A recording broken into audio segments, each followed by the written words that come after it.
तो अभी हम लोग आगे बढ़ने वाले हैं। देखो एक चीज़ मैं बता देता हूँ कि हम लोग जो अपने को 14,000 क्वेश्चन है कैसे पता चलेगा हम लोगों ने कंप्लीट कर लिया है। तो जो मेरा क्वेश्चन का जो नंबरिंग है ना वो मेरा इसी तरह लगातार बढ़ता चला जाएगा। जैसे कि हम लोग ने 397 पे हमारा सेटलॉजी को खत्म किया था। सेटलॉजी मतलब सेल के चैप्टर को खत्म किया था, cell the unit of life को। अभी हम लोग सेकंड चैप्टर में है सेटलॉजी का, यानी कि बायोमोलिक्यूल्स। तो जब पिछला वीडियो था इसका वो 398 से लेकर के 407 तक था उसमें, है ना, क्योंकि वो 10 क्वेश्चन के सीरीज था। अब देखो ये जो वीडियो है ना फिर से नंबरिंग 10-10 क्वेश्चन पे आ सकेगा और एकदम नंबरिंग सही से लिखा रहे, इसलिए इस वीडियो में हम लोग 13 क्वेश्चन करने वाले हैं। 13 क्वेश्चन करेंगे तो क्या हो जाएगा, इस वीडियो में हम लोग 420 पे पहुंच जाएंगे, ठीक है। और फिर अगले वीडियो से 421 से लेके 430 क्वेश्चन तक आएंगे, ठीक है। चलो स्टार्ट करते हैं। लगातार हम लोग उसी तरह से चलते चले जाएंगे और जिनसे हम लोग खत्म कर लेंगे ना बहुत सारे चैप्टर्स, तो हम लोग सोच सकते हैं कि 1000 2000 तक पहुंच जाए, तो हम लोग को लगे कि यार वाह वाह हम लोग ने इतने सारे क्वेश्चन को कंप्लीट कर लिया इतने कम दिनों में। पता है 14,000 क्वेश्चन को कंप्लीट करने में एक जनरल बच्चे को 2 साल का वक्त लगता है, या फिर चाहे चलो ड्रॉपर अगर कोई है वो तो उसे 1 साल का वक्त लगता है। और हम लोग क्या कर रहे हैं 30 से और 60 दिन, है ना, 70 दिन के आसपास के समय में हम लोग उसे कंप्लीट करें, यानी कि 12 महीने का काम हम लोग 2 महीने में कर रहे हैं। तो सोचो कितना प्रॉफिटेबल होगा। It is a very very great revision and experience also, मेरे लिए भी और आप लोगों के लिए भी बहुत अच्छा एक्सपीरियंस और रिवीजन है आप लोग के लिए बहुत ज़्यादा बड़ा, क्योंकि आप लोग के लिए बहुत हेल्पफुल होगा। चलो ज़्यादा टाइम वेस्ट करने से अच्छा है हम लोग स्टार्ट करें क्वेश्चन अपना। Sucrose. Sucrose a common table sugar is composed of, देखो सुक्रोज जो होता है ना एक डाइसेकेराइड है। इसमें 2 मॉलिक्यूल्स होते हैं। 2 मॉलिक्यूल्स किसके होते हैं ये इंपॉर्टेंट है जानना।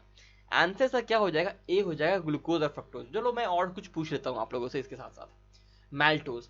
मैल्टोज भी एक डाइसेक्राइड है, क्या होता है उसके अंदर, उसमें होता है ग्लूकोज प्लस ग्लूकोज। याद करने का तरीका एक और है, देखो 3 तरह के हमारे पास जो मेजर मोनोसेक्राइड्स हैं, ग्लूकोज, फ्रुक्टोज, गैलेक्टोज। और 3 मेजर डाइसेक्राइड्स जो हमारे पास हैं, सुक्रोज, मैल्टोज, लैक्टोज। नाम बिल्कुल सेम हो जाता है। सुक्रोज प्लांट से आता है मेनली, है ना, सुक्रोज हम लोग देखते हैं प्लांट, देखो गन्ना, ईख, शुगर केन जिसमें होता है, तो फ्रुक्टोज जो होता है कहा जाता है कि चीनी जो है, तो इसलिए मतलब कह सकते हैं कॉमन शुगर जो टेबल शुगर जो होता है जिससे उससे जो निकलता है उसमें ग्लूकोज प्लस फ्रुक्टोज होता है, फ्रूट से एफ आया, ठीक है। फिर आता है हमारे पास गैलेक्टोज और ग्लूकोज मिलके बनाता है लैक्टोज। देखो लैक्टोज जो डाइसेक्राइड है ना ग्लूकोज प्लस गैलेक्टोज से बना है, तो उसमें गैलेक्टोज में लैक्टोज देखो लिखा हुआ है। तो ये क्या है, ये जो है लिखा हुआ है ये लिखा हुआ है लैक्टोज के बारे में, ठीक है। अगर 2 ग्लूकोज यूनिट है, अगर ग्लूकोज प्लस ग्लूकोज है तो बनाएगा क्या, मैल्टोज, ठीक है, ये ध्यान रखिएगा। नेक्स्ट क्वेश्चन पे देख रहे हैं हम लोग, तो ये हमारे लिए देखो क्या हो गया, ये देखो ये हमारे लिए 408 नंबर क्वेश्चन हो गया, और ये जो हमारे लिए है ये 409 क्वेश्चन हो गया, है ना।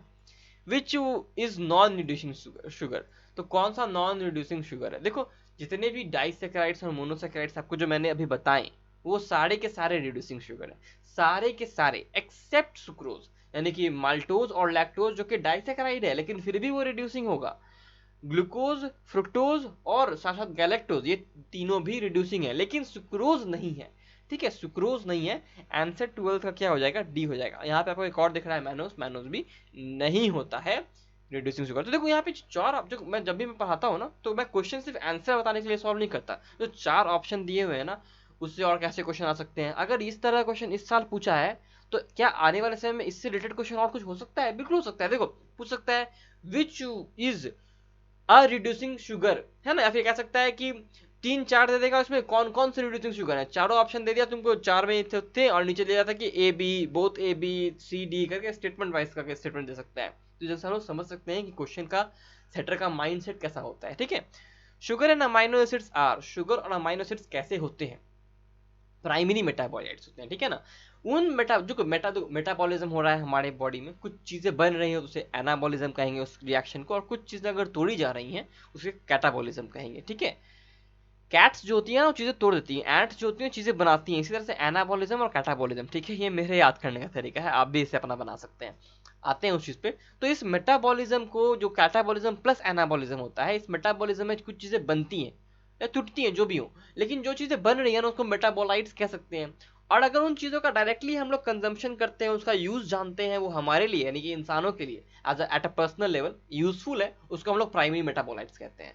और सेकेंडरी मेटाबोलाइट्स होती हैं जो कि हमारे पर्सनल लेवल पे यूजफुल नहीं है, ऐसे कि कुछ टॉक्सिक चीज है, हो सकता है उस प्लांट को वो किसी एनिमल से बचाती हो तो उसके लिए तो यूजफुल है ना, लेकिन हमारे लिए वो टॉक्सिक चीज है तो हम लोग उसे सेकेंडरी मेटाबोलाइट कहते हैं। देखो हर चीज यहाँ पे ह्यूमन काइंड का, ह्यूमंस क्योंकि अपने आप को इंटेलिजेंट बहुत समझते हैं तो ह्यूमन काइंड के हिसाब से चीजें बनी हुई हैं, ठीक है, तो इसीलिए हम लोग सेकेंडरी मेटाबोलाइट्स का जो हमारे यूजफुल नहीं चीजें हैं, यानी कह सकते हो कि जो, ऐसा भी कह सकते हो कि जो प्लांट में जो मेजरली बन रहा है, ठीक है ना, जो कि शुगर हुआ, प्रोटीन्स हुआ, सब चीज़ प्राइमरी है, लेकिन जो टॉक्सिन होता है ना वो जो कि और भी चीज़ें बन सकती हैं उसमें, लेक्टिन्स होते हैं, टर्पीन्स होती हैं, ठीक है ना, फिर ऑयल होता है, तो ये सारे की सारी चीज़ें सेकेंडरी मेटाबोलाइट्स हैं जिनका फंक्शन शायद हमें अभी तक नहीं पता है कि प्लांट्स में क्या होता है।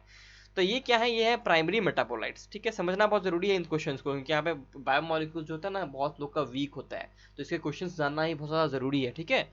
आते हैं नेक्स्ट क्वेश्चन पे, बहुत अच्छा क्वेश्चन, बहुत अच्छा क्वेश्चन, बीएचयू का ये बहुत अच्छा क्वेश्चन है। ल्यूकोनोस्टॉक मेसेंटेरोइड्स एक पॉलीसेकेराइड है कॉम्प्लेक्स सा जो कि सुक्रोज के डाइजेशन पे बनता है।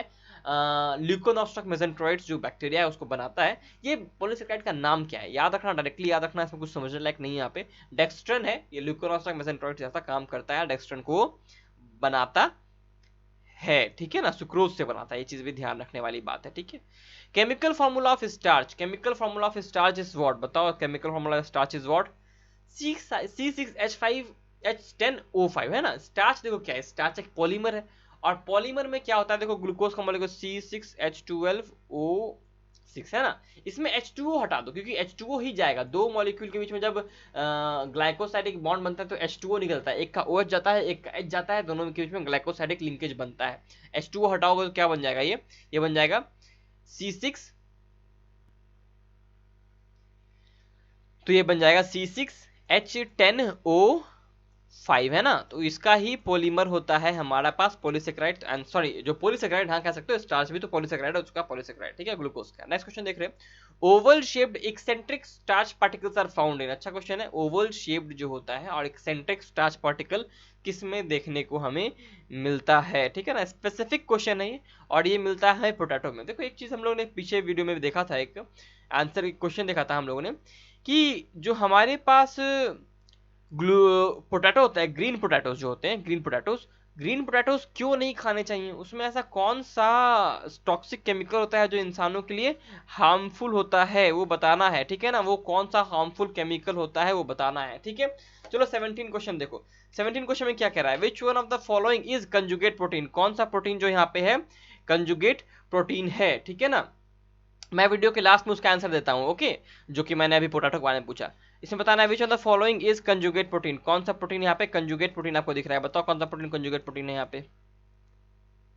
आंसर क्या हो जाएगा, flavoprotein is a conjugate protein. देखो सारे के सारे सिंपल प्रोटीन है, ठीक है ना, कोई भी इसमें खाली प्रोटीन का मॉडिफिकेशन हो सकता है, लेकिन यहाँ पे फ्लेवोप्रोटीन है ना, फ्लेवो पार्ट जुड़ा हुआ है जो कि मॉलिक्यूलर स्ट्रक्चर में हमें दिखता है, फ्लेविन जुड़ा हुआ रहता है, ठीक है। नेक्स्ट क्वेश्चन देख रहे हैं हम लोग, glycoprotein contain, glycoproteins contain what, contain glycoproteins में क्या होता है ये बताना है, ठीक है, ये बताओ ग्लाइकोप्रोटीन्स में क्या होता है, ठीक है, चलो बताओ।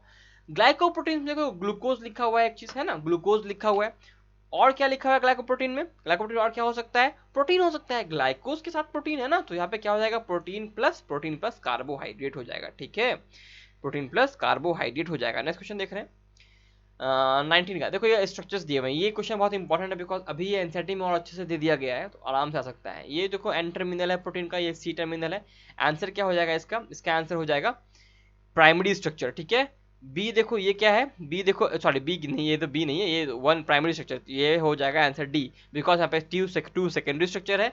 सी देखो एक तरह का कैसा है, सी टर्शरी स्ट्रक्चर है, और डी देखो कैसा है स्ट्रक्चर है हमारे पास, ये तो गलती हो गया ना यार, ये बी तो ऐसा स्ट्रक्चर नहीं हो सकता, बी देखो हम लोग को दिख रहा है कैसा, एक के ऊपर एक सर्कल राउंड अप है, सॉरी यार मैं तो गलती कर दिया। ये देखो ये कैसा स्ट्रक्चर है, ये तो टर्शरी स्ट्रक्चर है, और ये देखो हेलिक्स दिख रहा है हमें, अल्फा हेलिक्स, ये कैसा है, ये है हमारे पास सेकेंडरी स्ट्रक्चर। अरे भाई तो इसका आंसर क्या हो जाएगा, बी हो जाएगा, sorry sorry sorry sorry by mistake यार, सॉरी बहुत सॉरी, ठीक है। नेक्स्ट क्वेश्चन देख रहे हैं हम लोग 20 का, which of the following basic amino acid, कौन सा अमाइनो एसिड बेसिक है, जल्दी बताओ। देखो जहां जहां आपको ये COH और यहाँ पे दिखाई तो न्यूट्रल है, बिकॉज यहाँ पे एक ही COH एक ही NH2 है। देखो यहाँ पे एक COH है, यहाँ पे एक COH है ना, तो यहाँ पे कैसा है, ये एसिडिक अमाइनो एसिड है। ये भी देखो न्यूट्रल है, बिकॉज यहाँ पे एक है, और ये भी बेसिक एक ग्रुप, और एक ग्रुप कैसा है, एसिडिक। यहाँ देखो एक एसिडिक दो बेसिक ग्रुप है, यानी कि आंसर क्या होगा, बी हो जाएगा। ट्रिक बताया मैंने। अब लास्ट जो क्वेश्चन मैंने पूछा था कि ग्रीन पोटैटोज में कौन सा चीज टॉक्सिक होता है जो हम लोग को ग्रीन पोटैटो इसलिए नहीं खाना चाहिए, इसका आंसर मैंने पिछले सेल वाले चैप्टर में लास्ट के कुछ वीडियोज में मैंने दिया है, ठीक है ना। इसका आंसर है फाइटोएलेक्सीन नाम का केमिकल होता है ग्रीन पोटैटोज में, इसीलिए हमें ग्रीन पोटैटोज नहीं खाने चाहिए। ओके, चलो अब हम लोग अगले वीडियो में मिलते हैं आपसे। Till then take care, study smart, work hard guys and stay healthy.